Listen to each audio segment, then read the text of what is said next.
Hey everyone, welcome back to the channel. In today's video, I'm going to walk you through how to change the language in NotebookLM.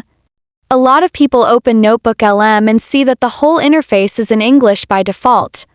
If you're more comfortable in another language like Urdu or any other language, you can do easily. First, open Google on your browser and search for NotebookLM. Once the NotebookLM main page opens, you'll notice everything is in English. First, it might look like there's no direct option inside NotebookLM to change the language.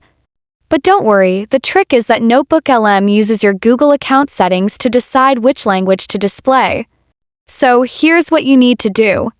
Open a new browser tab and click on your Google profile picture in the top right corner. From the drop-down, select Manage your Google account. This will take you to the main settings page for your Google account. Now, once you're in the account settings, use the search bar at the top of the page and type language.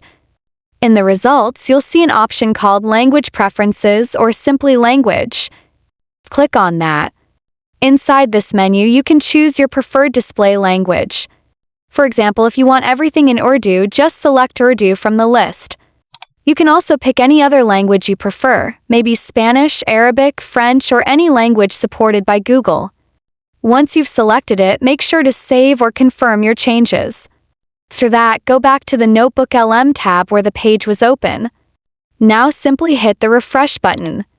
Once the page reloads, you'll notice that the NotebookLM interface has changed from English into the new language you just selected.